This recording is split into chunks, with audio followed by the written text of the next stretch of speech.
Peace be upon you and the mercy of God Most High, His blessings and His forgiveness.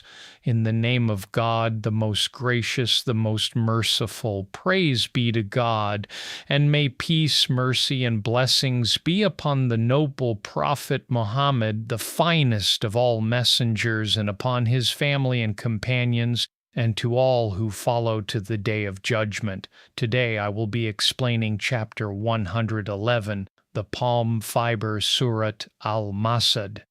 Themes and purpose. This Meccan surah is a focused condemnation of the Prophet's uncle Abu Lahab and his wife for their relentless persecution of the Prophet, peace be upon him, and Islam. Its purpose is to deliver an explicit prophecy of their ruin, refute Abu Lahab's confidence in his wealth, and assure both of them of the guaranteed punishment of the fire.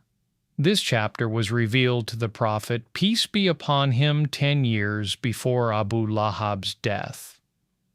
God already knew in his knowledge that Abu Lahab will never become a believer, thus condemning him to hell. This chapter is a reminder to all who fight Islam and don't repent and believe before it's too late will face the same fate.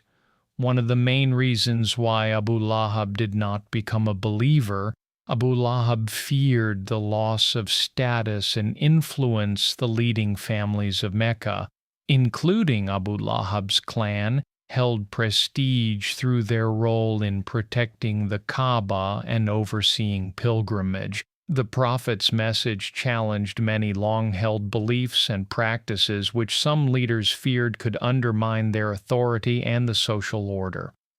Context of revelation. Era: Makan by consensus. Context: the surah was revealed immediately after the Prophet, peace be upon him, ascended Mount Safa to announce his prophetic warning to the Quraysh tribe. His uncle Abu Lahab publicly cursed him in response, saying, Taban lak, woe to you. Chronology. It is counted as the 6th surah in the order of revelation revealed after Surat al-Fatiha and before al-Taqwir. Name: the surah is known as Surat Tabat, perished, Surat Abu Lahab, the father of flame, and Surat al-Lahab, the flame, based on the first ayah. Another famous name is Surat al-Masad, the palm fiber/rope.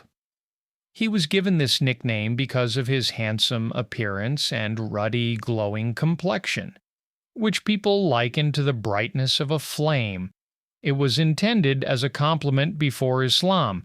Unique feature: it is the only surah to condemn a specific living opponent of the Prophet, peace be upon him by name, that is his nickname.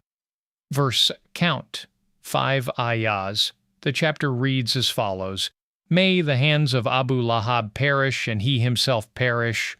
Neither his wealth nor worldly gains will benefit him. He will burn in a flaming fire, and so will his wife, the carrier of thorny kindling. Around her neck will be a rope of palm fiber. Surah Overview, verse 1 and 2.